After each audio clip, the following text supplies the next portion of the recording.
No final desse vídeo, vou te revelar por que Nossa Senhora de Fátima não pediu que você rezasse para seus filhos. Ela pediu que você rezasse com eles. E a diferença entre essas duas preposições é a razão pela qual sua oração pode estar chegando ao céu sem chegar ao coração deles. Fica comigo até o final. O que você vai ouvir hoje muda tudo. Existe algo que foi dito em Fátima em 1917 que nunca chegou completo até você. Não porque você não foi fiel, não porque você não rezou o suficiente, mas porque houve uma decisão, documentada, com data e nome, de segurar uma parte da mensagem. E essa parte que foi segurada não é uma profecia de castigo, é uma promessa de vitória. E eu preciso te contar isso hoje. Meu nome é Jonas, sou padre há mais de 20 anos, ordenado pela Diocese de Patos de Minas, em Minas Gerais. Passei anos estudando os documentos primários sobre Fátima, não os resumos, não os livros populares, os documentos. E o que vou compartilhar aqui não é minha opinião. É o que está registrado, é o que pode ser verificado, é o que a própria hierarquia da Igreja confirmou em momentos diferentes, sem perceber que estava confirmando. Eu sempre fui cauteloso com esse tipo de assunto. Não gosto de misturar espiritualidade com sensacionalismo. Mas o que vou compartilhar aqui não é especulação, é documentação. E eu precisava falar porque fico de joelhos às 3 da manhã, pensando nas mulheres que chegam até mim, carregando décadas de oração sem descanso, rezando pelos filhos que se foram, pelos netos que estão crescendo longe da fé, e perguntando em voz baixa se Deus ainda está ouvindo. Vou fazer 3 revelações hoje. A terceira é a mais importante. Não pula. O que vou dizer no final é o que Dona Filomena, minha avó, deveria ter ouvido quando tinha a sua idade, e ninguém disse. Dona Filomena me acordou às 5 da manhã, num dia 13 de outubro, quando eu tinha 9 anos. Ela não explicou por quê, disse apenas: quando Nossa Senhora fala, a gente não dorme. Me levou até a igreja de Nossa Senhora do Rosário, aqui em Patos de Minas, e ficamos de joelhos num banco de madeira dura, enquanto a vela tremia na mão dela.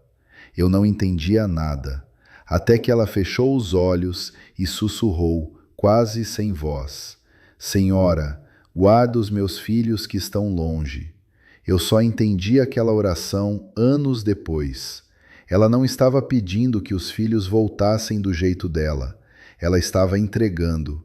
E havia uma diferença enorme entre as duas coisas. Essa memória é o filtro de tudo que eu faço. Antes de gravar qualquer vídeo, me pergunto: Dona Filomena entenderia isso? Isso serviria a ela? Esse vídeo é para ela e para você. Antes de eu te contar o que descobri, preciso te pedir uma coisa. Se você chegou até esse vídeo, é porque você é do tipo de pessoa que acorda de madrugada pensando nos seus filhos, nos seus netos e quer saber a verdade, não o que é conveniente ouvir. Se você quer continuar recebendo esse tipo de conteúdo, sem filtro, sem medo de falar, se inscreva agora no canal. É gratuito e cada inscrição me diz que esse trabalho precisa continuar. Se só o título desse vídeo já apertou algo dentro de você, deixe um like antes mesmo de terminar. Não é para mim, é para que mais pessoas como você encontrem esse caminho. E agora, antes da primeira revelação, preciso que você entenda o mecanismo por trás de tudo isso. São João Paulo II escreveu, na Carta Apostólica Rosário da Virgem Maria, em 2002, que o rosário não é apenas uma devoção. Ele disse que é contemplação com Maria do rosto de Cristo. E acrescentou que quem confia a Maria os seus problemas já não carrega o peso sozinho, e que o peso que não se carrega sozinho pode ser transformado. Essa frase foi escrita por um papa que sobreviveu a um atentado em 1981 e atribuiu sua sobrevivência a Nossa Senhora de Fátima. não é retórica, é testemunho. O que Fátima revelou não foi um conjunto de profecias para arquivar. Foi uma intervenção de misericórdia com janela de tempo. Como um médico que entrega um diagnóstico e diz: se você mudar agora, ainda há tempo. A eficácia da mensagem depende de ela chegar ao destinatário enquanto a janela está aberta. Quando a mensagem é retida, ela não desaparece, fica suspensa, como uma carta registrada que ninguém foi buscar nos correios. O destinatário não recebe a proteção porque não recebeu o aviso. E foi exatamente isso que aconteceu. Deixa eu te mostrar. Eu chamo a primeira revelação de a carta que ficou no arquivo. Quando Nossa Senhora apareceu em Fátima, ela entregou 3 segredos aos 3 pastorinhos. Os 2 primeiros foram revelados pela irmã Lúcia nas décadas seguintes. O terceiro ficou em envelope lacrado com instrução específica: abrir em 1960, porque, segundo a própria Lúcia, a mensagem ficaria mais clara naquele ano. Em 1960, o Papa João XXIII leu o segredo, mandou rezelá-lo e devolveu aos arquivos sem publicar. Essa decisão nunca foi negada pelo Vaticano, está documentada. Em 2000, o cardeal Tarcísio Bertoni, então secretário de Estado, declarou publicamente que o texto divulgado naquele ano era a totalidade do segredo. Mas o padre Ingo Dollinger, sacerdote alemão que foi confessor do Papa João Paulo II por anos, afirmou publicamente, em declaração documentada pela agência de notícias católica Life Site News, em maio de 2016, que o próprio João Paulo II lhe havia confidenciado que o texto publicado não era o segredo completo, que havia uma segunda parte descrevendo uma crise de fé dentro da própria Igreja que não havia sido tornada pública. O Vaticano negou. Essa tensão entre afirmação e negação é ela mesma um dado histórico. Ela existe, pode ser verificada. Imagina uma fogueira acesa no meio do campo para sinalizar perigo. A Igreja construiu um muro ao redor dessa fogueira, não para apagar o fogo, mas para administrar a reação das pessoas. O sinal existe, mas não pode ser visto de longe por quem mais precisa. Você vai pensar, mas se o Vaticano disse que divulgou tudo, quem sou eu para duvidar? Você não está duvidando da Igreja. Você está reconhecendo que a Igreja é feita de homens que tomam decisões pastorais com os medos do seu tempo. João 23 não era desonesto. Ele tinha medo do impacto. Duvidar de uma decisão pastoral específica não é o mesmo que duvidar do magistério. Nossa Senhora não pertence ao arquivo. Ela pertence ao coração de quem a busca. Esta semana, ao final do terço, acrescente estas palavras: Senhora de Fátima, recebo hoje a sua mensagem inteira, a que foi dita e a que ficou no coração. Guarda os meus filhos com o que foi revelado e com o que só você sabe. Faça isso por 7 dias, de preferência ao meio-dia, que foi o horário da primeira aparição de Fátima em 13 de maio de 1917. Você não está suprimindo nada.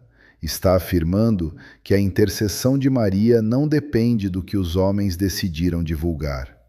Foi depois de uma missão paroquial em Piumhi, uma cidade de Minas Gerais, às margens de uma represa onde todo mundo se conhece, que eu conheci Dona Conceição. Ela tinha 69 anos, viúva há 6. Seu marido, seu Geraldo, morreu de infarto durante a missa da meia-noite do Natal. Dentro da igreja, como ela faz questão de dizer, com uma mistura de consolo e dor que eu nunca esqueci de ouvir. Ela tem 3 filhos. Um deles, Tiago, de 38 anos, vive com um namorado em Belo Horizonte e há 4 anos não aparece no Natal. Dona Conceição reza o terço todos os dias às 6 da manhã, antes do café, ajoelhada no quarto, diante de um oratório com Nossa Senhora Aparecida, São Geraldo Magela e a foto de seu Geraldo. Ao lado da foto do marido, ela colocou a foto de Tiago quando ele tinha 12 anos. Ela me disse que a foto de adulto não cabia na oração da mesma forma. O terço dela tem uma conta a menos. Ela perdeu na última vez que foi à missa de 7º dia do marido. Nunca substituiu. Reza com aquele terço imperfeito todo dia e diz que aquela conta faltando é o lugar onde seu Geraldo ainda está. Quando me encontrou, ela me disse com voz firme e cansada: Padre, eu rezo tanto que às vezes me pergunto se Deus está ficando cansado de mim. Essa frase ficou comigo. E foi ela que me fez perceber que a segunda revelação precisava ser dita com cuidado e com coragem. A segunda revelação se chama A Temperatura Errada. Esta é a revelação mais difícil e a mais necessária. Existe um padrão espiritual que parece virtude, mas que, segundo a tradição mística católica, pode se tornar um obstáculo. Rezar por alguém de uma forma que transforma a oração em tentativa de controle. O mecanismo funciona assim. Quando uma mãe reza pelo filho que se afastou da igreja, a intenção é pura. Mas se essa oração vem carregada de ansiedade, de medo, de uma necessidade de resultado imediato, ela deixa de ser entrega e se torna exigência disfarçada de humildade. É como tentar regar uma planta com água fervendo. A intenção é nutrir, mas a temperatura errada queima a raiz. Santa Mônica rezou mais de 17 anos pela conversão do filho Agostinho. O que poucos sabem é que o próprio Santo Agostinho registra nas Confissões, no livro 5, capítulo 8, que houve um período em que sua mãe tentou fisicamente impedi-lo de embarcar para Roma, e que foi exatamente essa tentativa de controle que o afastou ainda mais. O bispo Santo Ambrósio de Milão disse a Mônica uma frase que ela carregou pelo resto da vida: Não é possível que o filho de tantas lágrimas se perca, mas as lágrimas precisam ser de entrega, não de posse. A conversão de Agostinho aconteceu quando Mônica aprendeu a diferença entre orar por e orar com, entre pedir a Deus que fizesse o que ela queria e confiar que Deus sabia o que Agostinho precisava. Nossa Senhora pediu oração e sacrifício na raiz latina, significa sacrum facere, tornar sagrado. Você torna sagrada a situação do seu filho quando solta o resultado. Faça este exercício esta semana. Escreva o nome da pessoa por quem você reza. Abaixo do nome, escreva a frase que você repete mentalmente quando ora por ela. A frase real, não a versão bonita. Agora leia essa frase e se pergunte: isso é uma entrega ou uma exigência? Se a frase contém antes que, logo, ainda dá tempo, por favor muda, você está orando com ansiedade. Substitua essa frase por: eu te entrego ao coração de Nossa Senhora de Fátima. Não sei o que você precisa, ela sabe. Queime o papel com a frase antiga, não por ritual, por gesto físico de soltar. A oração não precisa de volume, precisa de direção. Você vai pensar: mas eu tenho urgência, meu filho está errando, não tenho tempo de ser paciente. A urgência é real, mas urgência e ansiedade são coisas diferentes. Urgência diz: precisa acontecer. Ansiedade diz: precisa acontecer do meu jeito, no meu prazo. Isso não é passividade, é o ato espiritual mais poderoso que existe. Dona Conceição fez esse exercício. Escreveu a frase real que repetia na oração. A frase era: Deus, traz o Tiago de volta antes que aconteça alguma coisa. Quando ela viu aquela frase no papel, ficou em silêncio por um tempo. Depois me disse: é exatamente isso que eu fico pensando. Então ela escreveu a frase nova. Levou 3 semanas para conseguir rezar sem a urgência, mas algo começou a mudar. E eu vou te contar o que foi no final.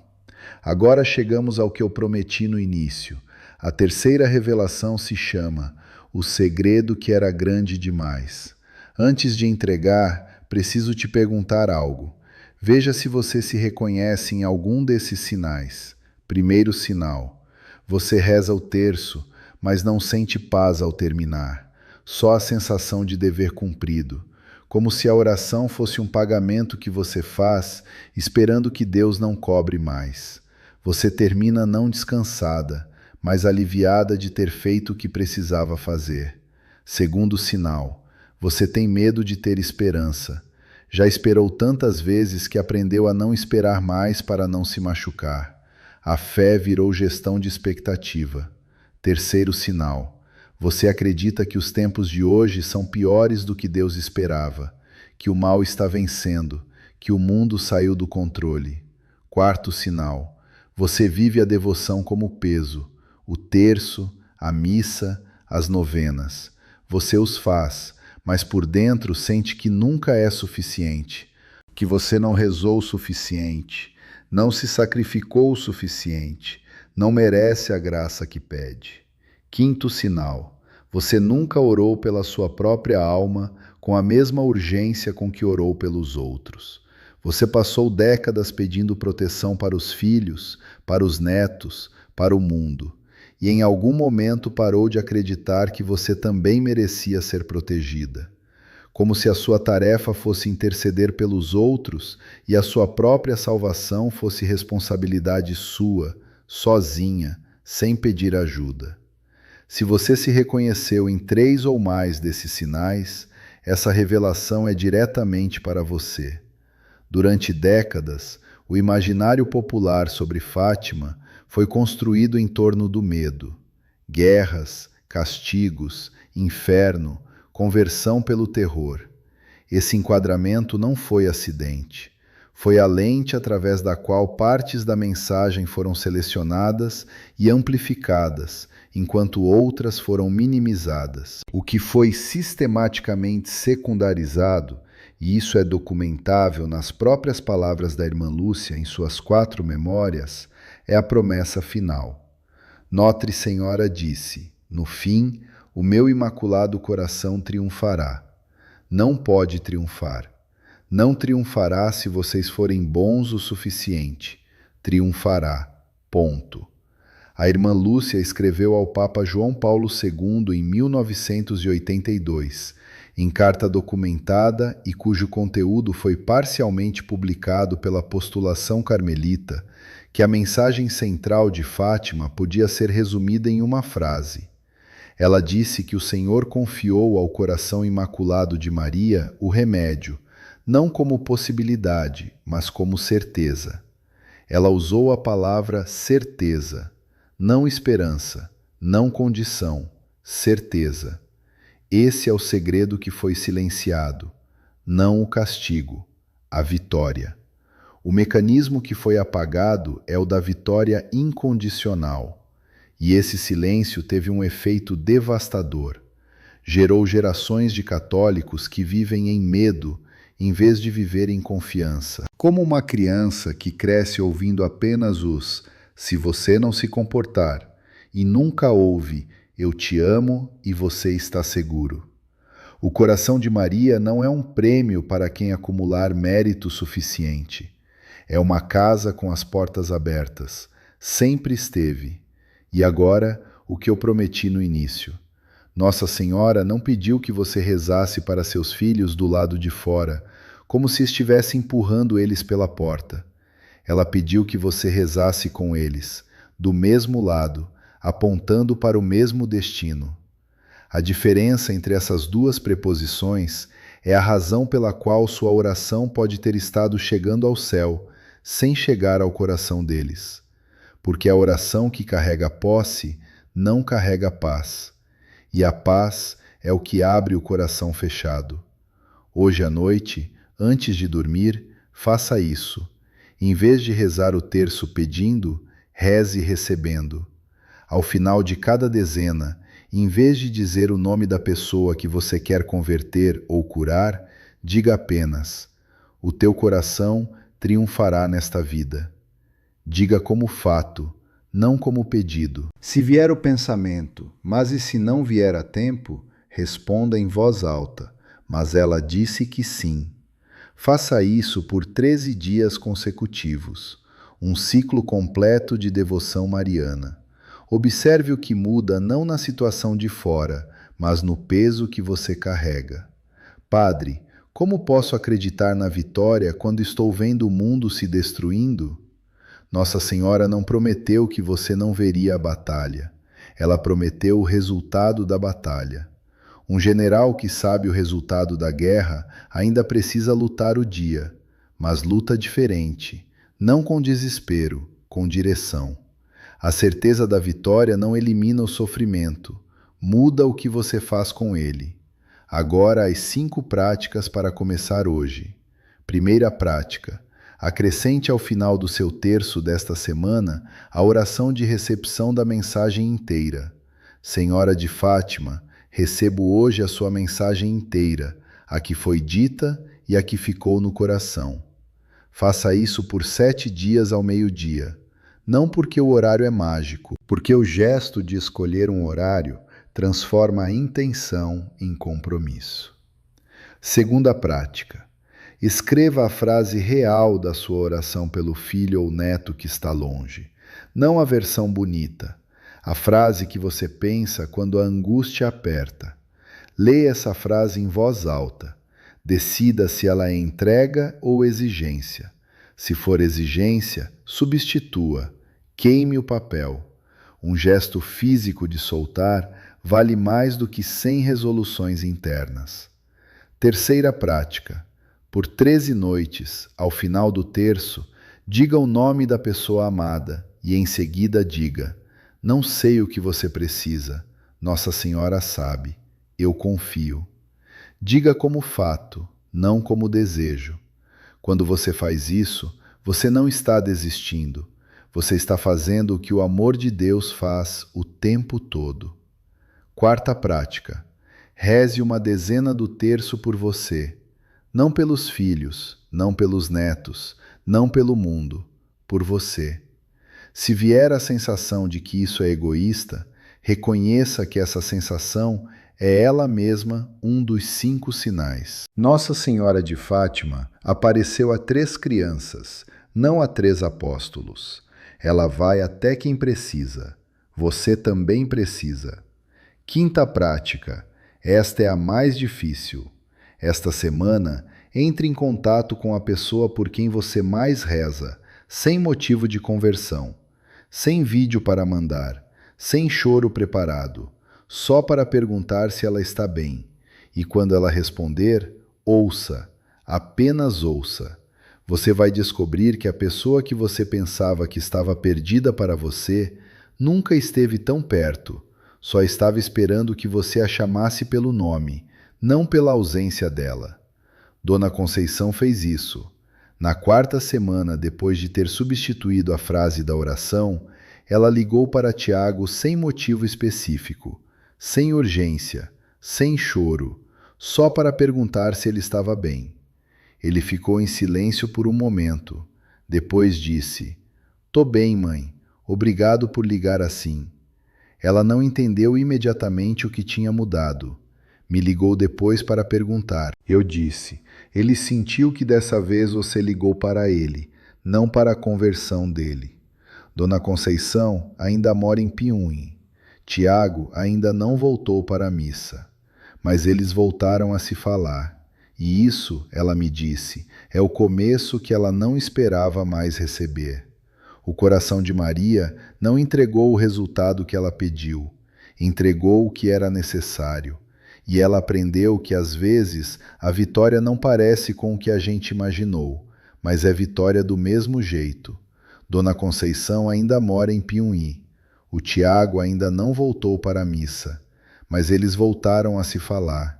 E isso, ela me disse, é o começo que ela não esperava mais receber. Se a história dela tocou algo que você também carrega, inscreva-se nesse canal. não para receber mais vídeos, para não estar sozinha nesse caminho. E se você conhece uma mãe, uma avó, uma amiga que reza pelos filhos com aquela esperança cansada que essa mulher tinha, compartilha esse vídeo com ela. Às vezes, a mensagem que Nossa Senhora quer lhe entregar chega pelo WhatsApp de uma amiga. Que esse vídeo seja o recado que alguém estava esperando.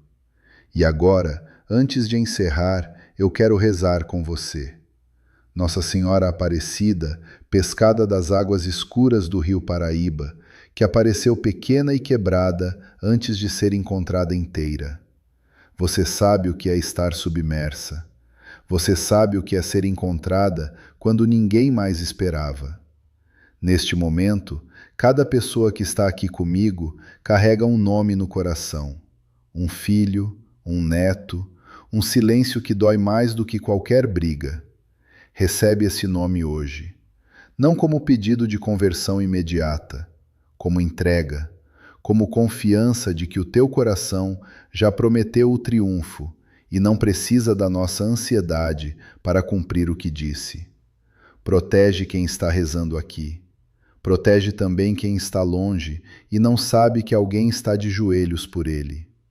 E dá a essas mulheres e a esses homens a certeza de que ainda há tempo, que o amor que eles plantaram em décadas de oração não se perde, que cada terço rezado com uma conta a menos ainda chega inteiro às suas mãos.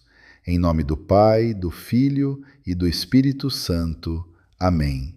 Que Deus te abençoe, que Nossa Senhora te cubra com o manto dela e que você durma essa noite um pouco mais leve do que estava antes de começar esse vídeo.